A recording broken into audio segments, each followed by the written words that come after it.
우리가 이게 감염병이다 보니 패스트까지 가서 이제 비교를 하고 전례를 찾는데요. 저는 가장 중요한 전례는 스페인 독감이라고 생각합니다. 1900년 20세기 초에 있었는데요. 그때 보면 지금과 굉장히 유사합니다. 왜냐하면 그때는 코스모폴리타니즘이라고 해서 물론 유럽 중심이긴 했지만 1차 세계화라고 많은 사람들이 얘기를 합니다. 지금 세계화의 원형이라고 보는데요. 그것이 이제 스페인 독감 이후에 시작돼서 각자도생으로 가고 그것이 1929년에 대공황, 그 다음에 1945년에 전쟁으로 갔다.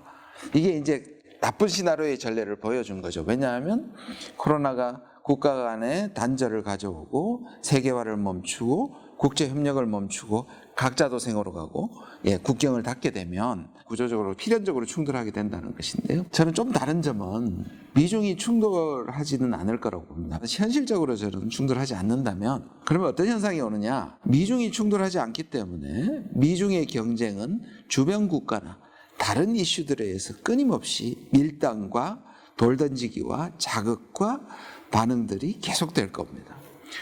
그것이 가장 많이 일어나는 것이 바로 동북아, 동아시아. 다 이슈들이 하나 있었습니다.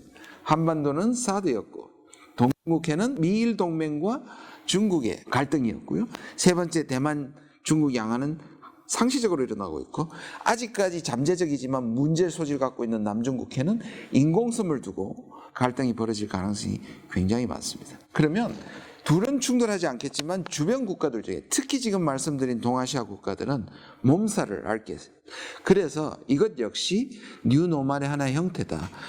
다시 미국이 완전히 중국을 제압하든지 또는 중국이 미국을 따라대서 중국의 패권 시대가 오는 이렇게 정리가 되는 게 단시일 내에 오지 않고 서로가 경쟁해서 갈등하는 불안정한 상황이 상당 기간 가게 될 것이다 이렇게 봅니다.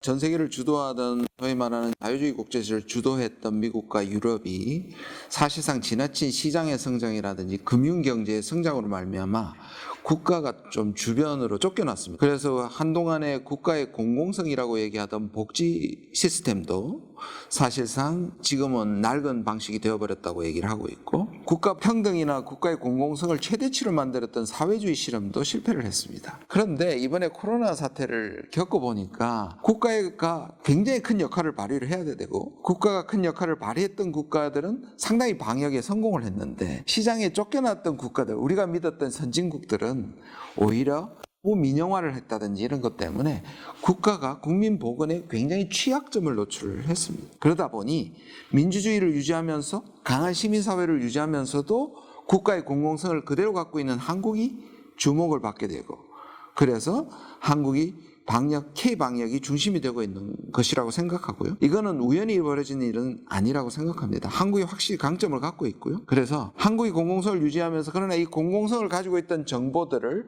권력을 위해서 사유화한다든지 했을 때는 언제든지 시민이나 국민이 일어나서 국가를 바로잡는 그런 전통이 있기 때문에 한국이 주목받는 것이고요. 한국을 비롯해서 국가의 공공성을 지킬 수 있고 국제 협력이 가능한 국가들, 예를 들면 프랑스나 캐나다나 호주나 독일이나 이들 국가와 함께 실질적으로 리더십의 부족분을 우리는 보충해야 된다고 생각하고 그것이 우리에게 미중 사이에서 혼자서 선택을 강요받는 것보다는 훨씬 좋은 거라고 생각이 들고요.